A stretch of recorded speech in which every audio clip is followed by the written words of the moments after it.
tahun berikutnya di What Hi-Fi sama divisi majalah itu. Tapi masih satu induk dengan Kompas berarti ya Pak bisa ya? pindah. Nggak bisa pindah. Nggak boleh. Tapi tetap sebagai desain grafis waktu itu? Iya, tetap. Jadi benar-benar sejalan sama cuma yang ininya satu, ya, backgroundnya ya? Kenapa saya dipilih, ditawarkan untuk di What Hi-Fi sebuah majalah sound system. Itu malah majalah high-end magazine.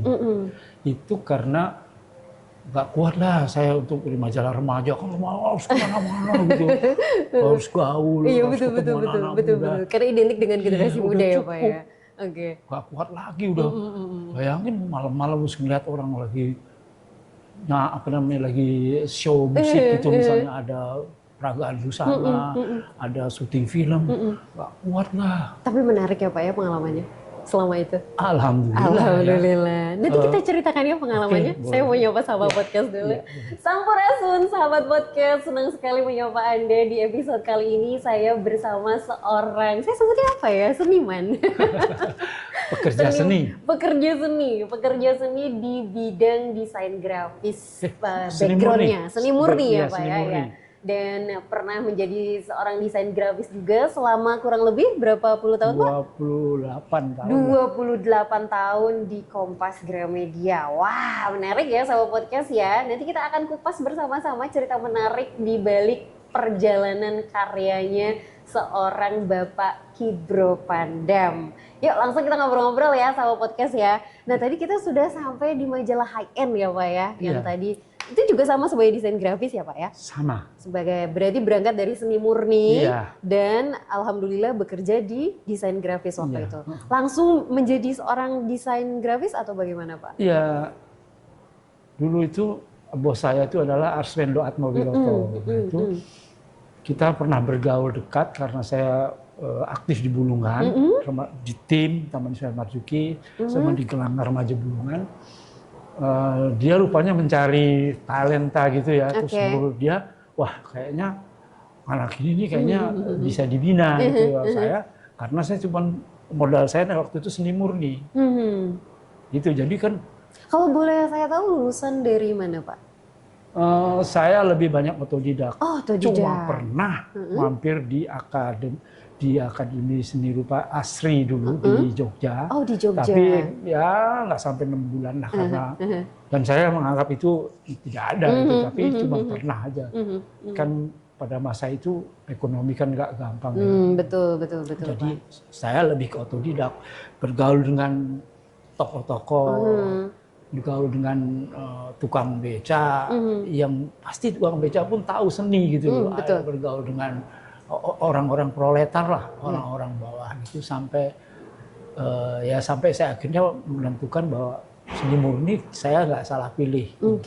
Nah kemudian kalau saya di seni grafis itu karena nggak jauh dari seni murni. Dari seni murni ya Pak ya. Seni grafis itu kan seni terapan. Betul. Saya bisa dapat secara ekonomi, bisa dapat dari situ, keluarga, anak, istri bisa hidup dari situ. Tapi seni murni saya tidak berhenti. Iya, tetap hidup ya Pak ya. Betul. Oke, tapi boleh saya tanya Pak, bisa cerita sedikit saja tentang latar belakangnya Pak Kibro ini mulai berkarya terutama di wilayah Serang? Di wilayah Serang. Ya, dulu saya sebenarnya lebih banyak bergaul waktu itu di Taman Ismail Marzuki, ya, di Jakarta lah, karena memang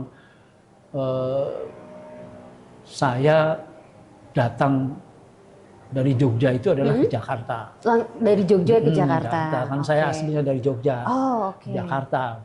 Kemudian di sana saya mulai bergaul dari bermacam-macam, mulai dari yang paling bawah, justru yang paling banyak adalah yang paling bawah. Yang paling bawah ya Pak ya. Kemudian saya mulai merambah ke yang atas, kayak sutradara-sutradara besar, kayak misalnya Arifin Senur, ya, meskipun mereka sutradara ya.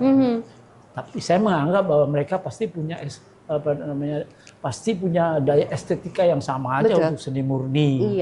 Putu Wijaya, sama Teguh Karya. Beberapa kali saya terlibat dengan mereka gitu ya, meskipun cuma anak bawang. Nah, terus kemudian saya menikah, istri saya mendapat dinas di Serang. Serang. Oh, Gitu sebenarnya. oke. Nggak punya pilihan. Tadinya saya milih tengah-tengah lah di Tangerang. Ya. Jadi saya pulang ke Tangerang, istri saya kerja di Serang. Ternyata lebih sulit. Lebih sulit ya Pak ya? Secara teknisnya itu susah banget gitu. Naik kendaraan harus turun sini, harus ini. Lebih mudah kalau dari Jakarta, Serang, Jakarta. Ya udah, saya yang mengalah. Istri saya tetap tinggal di Serang, saya yang tiap hari pulang balik. Jadi selama di Kompas selama di Gramedia itu saya bolak-balik Jakarta Serang. Wow. Apalagi sejak ada tol, lebih mudah lagi. Lebih mudah ya Pak ya? Ya itu sangat mudah. Nah sudah di Serang itu saya bertemu beberapa seniman ya, karena mereka beberapa kali terlibat produksi macam-macam di Jakarta dan saya kenalan. Saya begitu di Serang saya berkumpul dengan mereka. Saya bergabung dengan Sanggar Embun. Sanggar Embun. Iya. Sampai saat ini Pak masih aktif. Agak vakum, tapi masih ada. Tapi masih ada ya Pak ya. Gitu. Itu karyanya dalam bentuk apa dari Sanggar Embun itu Pak? Ya tadinya lebih kepada karya 2 dimensi. Oke. Tapi karena saya terus belajar, terus tidak pernah merasa puas dan selesai, terus merambah. Ya ada seni instalasi, street art, terus happening art, performance art, terus apalagi ya contemporary art itu. Jadi yang mau saya terus mendalami itu. Selama itu kaitannya dengan seni murni dan seni gitu. Iya. Apalagi ada kaitannya dengan yang estetika ya. Nah, terus tapi saya tetap terus belajar kepada siapapun. Karena saya kira berhenti belajar itu ketika kita berada di liang kubur itu baru berhenti. Betul, saya setuju Pak. Jadi terus saya mencari sampai sekarang. Kemarin terakhir saya bertemu dengan anak-anak muda dari Untirta, jurusan apa itu ya? Kayak Fakultas Seni juga ya Pak ya? Iya, FIB Pak ya kalau nggak salah, seni budaya mungkin ya. Iya. Saya banyak belajar dari anak-anak dari mereka bahwa ada masukan-masukan yang bukan cuma itu, SMA, SMK 1, terus saya terlibat di situ. Kemudian kebetulan kok pada suatu masa saya mati gaya. Mati gaya. Ada pada saat itu gaya. Ada ya Pak ya? Oh, saya nggak bisa ngapa-ngapain gitu. Nggak bisa ngapa-ngapain. Yang bisa itu cuma merekam dan mendengar gitu kan. Jadi apa ya, membaca gitu aja, tapi nggak bisa eksekusi, tidak bisa bereaksi gitu tuh nggak bisa. Nah, pada saat seperti itu, mengalami hal itu, sebagai seorang seniman bagaimana untuk bisa keluar dari fase itu, Pak? Oh, itu berat banget. Oh, itu betul berat ya, Pak ya? Mudah-mudahan ini tidak dialami oleh para seniman muda ya, terutama ya. Karena kayak depresi ya, ada tekanan dari kiri, kanan, atas, bawah, tapi nggak ada jalan keluar. Saya hampir putus asa, tetapi kemudian saya untungnya, ya masih untung lah, saya tidak berhenti ketika menjadi seni terapan. Kita berada di seni terapan, jadi kerja berjalan terus. Tapi untuk seni murni, benar-benar mati gaya. Benar mati gaya. Apa istilah sekarang ya? Apa Get istilahnya, art, Pak? apa kalau nggak salah sebutannya itu apa? Sampai ada kok sebutannya, tapi saya lupa. Jadi nggak bisa. Nah, dan untuk memotivasi supaya tetap terus berkarya sampai saat ini, apa sih Pak motivasinya, Pak? Nah, kalau yang saya tulisin tadi, supaya saya hilang mati gayanya ya, saya mencari macam-macam sampai akhirnya ketemu dengan, oh mungkin saya perlu ke satu bidang seni yang berbeda. Mencari sesuatu yang baru, out of the box gitu ya Pak ya. Iya. Terus saya ketemu dengan, oh mungkin teater, karena beberapa kali saya diminta menjadi penata artistik teater. Saya ingat kembali kenapa saya nggak mencoba itu. Terus saya kembali ke situ mencoba untuk saya belajar. Ternyata ada beberapa sutradara muda yang waktu itu lebih muda dari saya. Dia melihat, Mas, Anda harus jadi pemain. Cobalah main. Dia bilang, kamu yakin? Iya, karena di seni itu, di seni rupa itu, di 2 dimensi itu ada blocking, terus ada lighting, penyinaran maksudnya, betul. Terus ada apa, casting itu saya mau menentukan ini misalnya, ini harus diapain nih, itu kan masuk dalam casting, terus editing, jadi di teater tuh ada, di seni murni itu, seni lukis tuh ada. Masih Oke, sejalan yakin ya, Pak, nih, ya? saya bilang gitu. Oh iya, coba aja Mas, gitu. Saya mau coba. Akhirnya mencoba ke Bisa situ. mencoba, berlatih. Alhamdulillah, nggak serasa saya bisa mendapatkan 2 medali aktor. 2 medali aktor luar medali biasa. aktor DKI. Tadinya hanya coba-coba ya, Pak ya? Saya nggak percaya diri sebenarnya. Niat saya cuma satu, bahwa kan sudah niat mau belajar sampai mati. Ya ini sekarang bidang satu yang kamu harus pelajari dalam budak saya, bawah sadar saya begitu. Benar, akhirnya saya mendapatkan 2 medali. Wah, luar biasa. Tambah lagi 2 medali penata artistik. Terus saya merasa, kalau begitu kenapa saya berhenti di sini? Saya mencoba lagi, baru itu kembali lagi saya ingin untuk ketika mendapat 2 medali artistik itu, saya kembali untuk berkarya. Kembali lagi ya, Pak ya. Di Serang ini sampai pameran di mana-mana. Oh, sudah ada pameran di mana-mana, terutama di Serang, Pak? Iya, di Serang. Oke, luar Jakarta biasa. juga akhirnya, di Galnas, di tim, di Balai Budaya. Gitu. Nah, sama podcast, jadi kita bisa tahu ya bahwa dari perjalanannya Pak Kibro Pandam ini sesuatu yang dimulai dengan niat ya, Pak ya, dan terus ditekuni, terus belajar akan membuahkan hasil yang tidak pernah kita duga hasilnya seperti apa. Nah, Pak, kalau saya tanya, siapa sih tokoh atau pengalaman pribadi yang bisa menjadi inspirasi Pak Kibro ini dalam membina generasi muda ataupun berkarya selama ini? Saya minum dulu ya. Boleh dong. Saya udah 70 tahun. Tahun ini 70. Jadi tokoh ya, kalau tokoh sebenarnya pasti yang paling besar tokoh adalah ayah saya. Ayah sendiri. Iya, karena ayah saya itu adalah tukang gambar. Jadi di zaman Belanda itu ada, di Jogja itu ada yang namanya Asinereng. Asinereng itu pengolahan limbah rumah tangga, terutama untuk urin, terus apa namanya feses itu ya, itu diolah di namanya Asinereng itu. Nah, bisa diolah sebagai waktu itu, gambar waktu itu. Bukan, maksudnya diolah untuk menjadi sesuatu. Saya nggak tahu jadi apa. Nah, ayah saya tinggal di situ, bekerja di situ. Kemudian kan kadang-kadang butuh dokumentasi ya. Kalau tiba-tiba kantor itu datang ke suatu lokasi yang bagus. Pada masa itu kan tidak semudah sekarang bisa langsung dokumentasi foto, ada. Ya. Nah itu ayah saya itu dia Menggambar. mencoret itu. Oh kalau bendungannya ada ini, kalau gunungnya ada ini, nanti bisa dilarin air dari mana. Dia menggambar itu.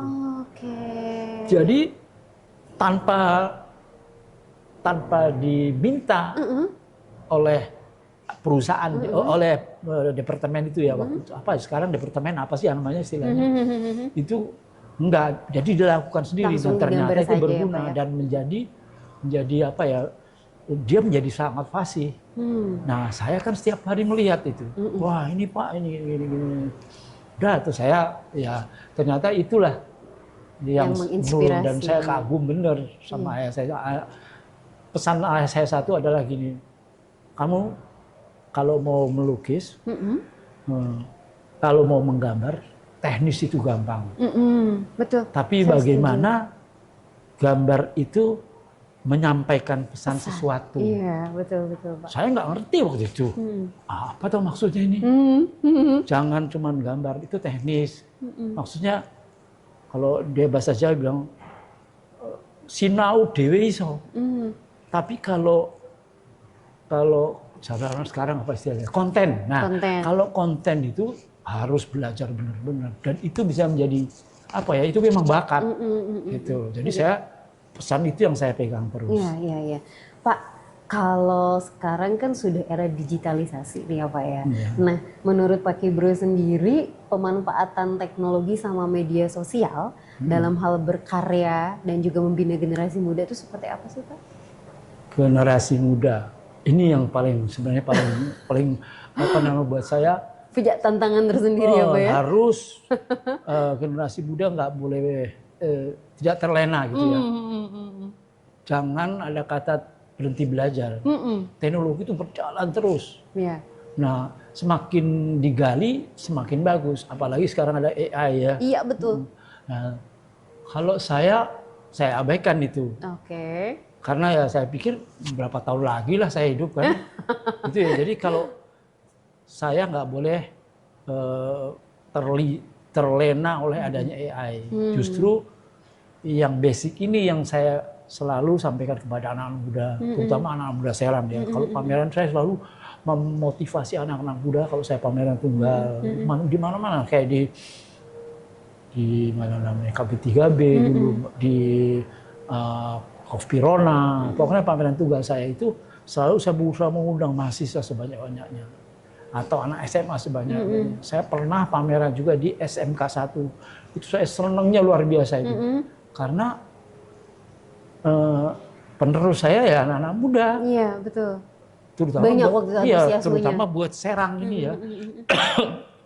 Sedih sebenarnya, Serang itu tidak terlalu jauh dari ibu kota. Betul. Tidak terlalu jauh, masih agak jauh dari Jogja. Tetapi kita kayak jalan di tempat untuk seni rupa. Mungkin seni pertunjukan, seni tradisi, saya nggak terlalu mendalami, meskipun saya juga tahu. Tapi itu bukan domain saya, bukan ranah saya. Tapi itu boleh. Tapi kalau seni rupa kayaknya terlalu jauh sekali. Karena pada jarak kita dari DKI itu nggak jauh. Jarak kita dari Bandung nggak jauh. Saya setuju. Nah, saya kira itu yang membuat saya pameran tunggal anak-anak muda, saya tolong ini. Ada beberapa yang nyangkut lah. Yang maksudnya dia sekarang terus mendalami itu. Ada. Sampai saat ini ya. Alhamdulillah gitu. Saya pikir kan dari 52 aja tersangkut udah alhamdulillah. Iya, betul. Daripada enggak sama sekali. Iya, betul. Terus kalau teknologi digital ya, nah ini yang saya sangat setuju. Artinya kenapa kita mesti pameran di suatu lokasi, di suatu tempat. Pameran aja di medsos. Jangan berhenti. Buat sampaikan terus, buat sampai uang nggak bayar kok. Iya, betul. Makin banyak kamu dicerca, makin bagus. Betul. Berarti ada yang memperhatikan ya, Pak ya. Jangan putus asa atau jangan malah marah ketika dikritik. Harusnya iyain aja itu yang dia omongin. Harus lebih semangat ketika dikritik ya Pak ya. Oke. Pak, tantangan terbesar dalam perjalanan membina dan berkarya generasi muda di Serang ini apa Pak? Tantangannya adalah finansial dan materi sebenarnya. Finansial dan materi. Karena anak-anak muda sekarang masih merasa bahwa kalau melukis itu ya harus ada cat. Cat warna itu mahal banget. Harus ada kanvas, minimal kertas ya, gitu. Nah, saya sejak dulu tidak pernah terikat oleh hal itu. Jadi lakukan saja, jangan ragu-ragu. Tembok rumah kalau perlu jadikan media, gitu karena ekspresinya tersampaikan. Tembok kan bisa dicat lagi. Betul. Tapi ada data yang pernah kita buat. Terus kertas, nggak punya cat. Ada kertas apa aja kok. Saya pernah melukis di koran pakai arang dan laku. Laku, Pak? Laku, pakai kertas dan pakai koran dan arang. Wah.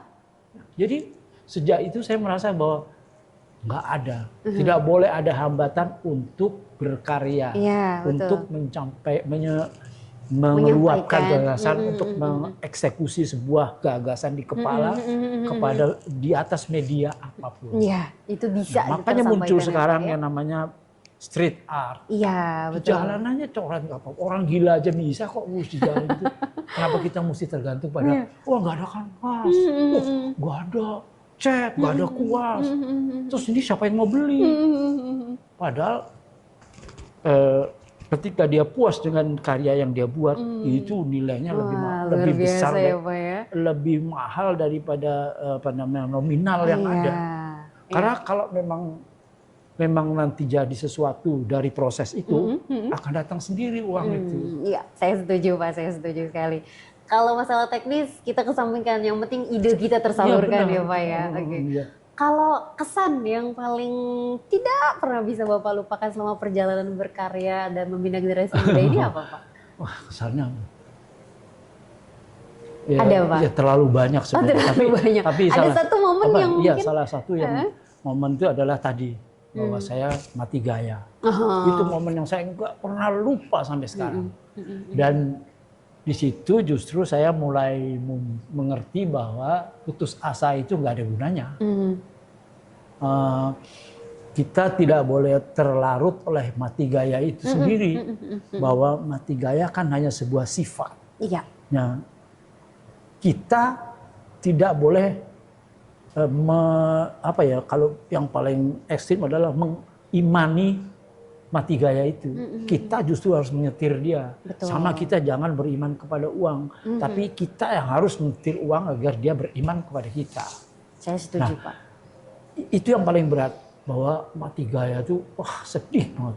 Beberapa waktu yang lalu ini saya juga hampir gitu tidak bisa berkarya. Menjelang umur 70 ini. Mungkin 69 atau 68. Hampir itu berapa. Tapi kembali saya mengingat kepada masa lalu, saya ingat pada masa itu, tapi saya sekarang dalam bentuk yang lain. Ya saya kayak misalnya menikmati alam. Kebetulan saya tinggal di pinggir kali. Jadi saya duduk aja di pinggir rumah, saya lihatin air mengalir. Alam bisa menenangkan ya Pak ya. Air mengalir mulai dari air yang biasa sampai air banjir. Ternyata itu membantu saya untuk punya gagasan, punya intuisi untuk membaca alam, dan itu bisa disampaikan di media karya. Ya oke. Pak, harapannya terhadap generasi muda khususnya di wilayah Serang mengenai berkarya ini apa Pak? Alhamdulillah sekarang saya sudah melihat beberapa anak muda yang dia sudah punya masa depan ya. Bukan secara ekonomi tapi ya, maksudnya masa depan secara kekaryaan. Ada beberapa. Kayak saya bisa sebut itu dari Pandeglang, namanya Iwan siapa yang namanya ya? Namanya dia Iwan. Namanya Iwan. Ya. Halo Mas Iwan. Keren kamu, anak muda keren. Keren kamu. Itu, ya. Bagus banget dia karyanya, salah satu. Dan banyak lagi. Ada lagi yang cewek. Saya kagum banget sama dia. Imelda namanya. Dia pun bisa berkarya dengan itu luar biasa sekali. Dia udah biasa, ya, Pak, mungkin ya? sebentar lagi sudah bisa merambah dunia ke Asia. Di Instagram aja ada anunya dia namanya Imelda. Imelda. Boleh ya, sahabat podcast nanti kita searching Imelda ini. Imelda itu dulu Sanggar Bun juga. Padahal kita tidak pernah saling menggurui, itu nggak pernah. Bahwa kita kumpul, sudah kita berdialog tentang seni rupa. Kita sama-sama mengikatkan batin, mengikatkan pikiran, menyatukan pikiran untuk terus berkarya. Cuman begitu, nggak ada misalnya, kamu harusnya warnanya begini. Kita tidak pernah tidak pernah seperti itu. Karena seni itu no limit. Iya betul, ya. Saya setuju. Jadi Pak, kalau misalnya Teh Yuli, siapa namanya? Ayu Pak. Teh Ayu, maaf. Teh Ayu nanya ke saya, karya yang paling Bapak sukai mana gitu. Itu buat saya pertanyaan yang aneh, karena semua karya saya sukai. Saya sukai, iya betul. Semua yang saya ciptakan saya sukai. Dan salah satu yang saya nggak pernah pengen mau menjadi juri seni rupa. Coba tanya ke teman-teman, saya nggak pernah mau, karena menurut saya karena itu ya Pak ya, seni rupa itu nggak bisa apa ya, nggak bisa disebut ini jelek, ini bagus. Betul. Karena seni rupa itu harus apa ya, harus berjuang gitu, harus bertempur, harus melawan. Jadi nggak boleh itu dibilang ini bagus, ini jelek. Kalau kamu suka ini oke. Oh tapi saya suka yang ini, boleh. Tapi jangan ada indikasi jelek atau bagus. Saya suka ini karena bagus, jangan gitu. Karena bisa jadi karena orang lain bilang ini jelek, kita suka.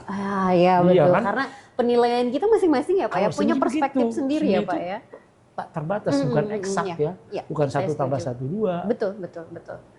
Pak, nah, untuk anak tadi saya terus untuk anak muda sekarang ini ya, itu udah lumayan bagus. Apalagi sekarang media sosial ini yang sudah banyak media sosial ya. Banyak anak-anak muda yang secara grafis mereka bikin bagus. Apalagi seni pertunjukan ya. Betul. Ini lumayan agak naik ini sekarang. Saya kira itu. Pak, menuju segmen terakhir, Ya. jika kita berandai-andai ya Pak ya, ada dukungan secara finansial dan material, kedepannya Bapak ingin meneruskan karya dan membina generasi muda di Serang ini seperti apa Pak? Barangkali yang paling mungkin ini klasik dan klise ya. Saya kira ya adalah sekolah seni rupa minimal untuk SLA aja. Oh sampai saat ini belum ada ya Pak ya? Belum ada. Iya betul. Terutama di Sama Banten dengan juga kita belum ambil ya Pak ya? contoh kayak di Ambon tidak ada sekolah seni musik itu. Padahal hampir semua orang di Ambon itu Suka dengan musik ya penggemar Pak ya? musik semua. Iya. Nah, kalau kita di sini kalau ada itu, saya kira wah, alhamdulillah luar biasa itu. Mudah-mudahan ada yang mendengar ya Pak ya? Saya kepingin banget itu. Kalaupun enggak, barangkali kemarin saya sudah ngomong juga sama teman-teman di acara di Rumah Kaujon, saya bilang bahwa kenapa kita tidak membuat pesantren seni rupa? Kan tentu tadi kaitannya dengan Teh Ayu bahwa harus ada finansial. Iya, betul. Tapi saya lebih baik kalau karena finansial terus tidak melakukan apapun, enggak. Tanpa finansial, lakukan aja sesuatu. Lakukan saja, betul. Kayak ya, saya Pak, pameran tunggal, ada sponsor suku, enggak ada, tidak apa-apa, berjuang tetap sendiri. berjalan. Sanggar Rebun pernah pameran di di puing-puing kehancuran rumah. Oh, Pernah di Bundaran. pernah Pak? Jadi ada rumah tua, rumahnya dekade, rumah Mas Heru kalau nggak salah itu hancur. Padahal kita kayak udah ngebet banget nih. Apa ya kalau istilah yang agak enak itu maksud kita ereksi nih ya. Tapi tidak ada penyaluran, itu kita gunakan. Tapi saya rasa itu menambah estetikanya ya Pak ya? Benar. Dan itu kepala Balai Budaya, Ibu Egi datang. Wah luar biasa. Mengapresiasi itu. Beberapa wartawan senior pada masa itu ya datang juga ya Pak ya? Karena itu tadi sesuai dengan konsep yang saya selalu pegang. Berkarya tidak boleh ada hambatan. Berkarya tidak boleh ada hambatan, Pak. Tembok rumah orang kalau kita bisa minta izin, kalau perlu ya udah kita buat. Kalau nggak diizinin, lakukan aja. Paling nanti suruh ngapus gitu ya. Tapi itu menambah kita untuk percaya diri. Iya. Pak, boleh disampaikan kepada sahabat podcast pesan untuk bisa tetap berkonsisten dalam berkarya, Pak? Oh, jadi buat generasi muda atau generasi apapun, tapi terutama generasi muda, estetika itu ada di mana-mana, mau di kota, di desa, di gunung, di laut. Jadi kita bisa mengeksplor itu dengan cara apapun tanpa harus dibatasi oleh media. Misalnya, wah saya nggak punya kanvas, saya nggak punya kertas, nggak punya cat, nggak usah lah. Pakai pensil di kertas kecil, simpen, itu jadi dokumen. Jadi jangan berhenti melakukan kreativitas, kreativitas yang kita inginkan. Semakin kita terlatih untuk kreatif, semakin kita bergaul dengan estetika, jangan berhenti berkarya. Ekonomi finansial itu akan datang sendiri nanti kalau kita terus menerus konsisten. Setuju. Istiqomah lah, itu yang paling penting saya kira. Saya kira, ayolah anak-anak muda Serang, anak-anak muda Banten, merdekakan hati kalian untuk melakukan explore tentang seni sebanyak-banyaknya. Seni rupa itu no limit. Saya kira begitu. Ya, luar biasa. Terima kasih Pak Kibro. Sama podcast saya hari ini dapat satu kalimat yang sangat tidak pernah akan bisa saya lupakan. Berkaryalah tanpa ada hambatan. Luar biasa sekali, dan demikian perbincangan saya dengan Pak Kibro untuk episode kali ini. Semoga bisa menjadi inspirasi sahabat podcast semuanya mengenai berkarya dan juga membina generasi muda, terutama di wilayah Serang dan umumnya untuk semua generasi muda yang ada di Indonesia dan yang menyaksikan podcast Multatuli. Berjumpa lagi nanti di lain kesempatan dengan narasumber-narasumber yang inspiratif lainnya. Dan saya ucapkan terima kasih untuk Kementerian Kebudayaan, untuk Dinas Kebudayaan dan Pariwisata Kabupaten Lebak, dan juga untuk DAK Museum Multatuli tahun 2025. Terima kasih, sampai jumpa, sampurasun. Wah, menarik sekali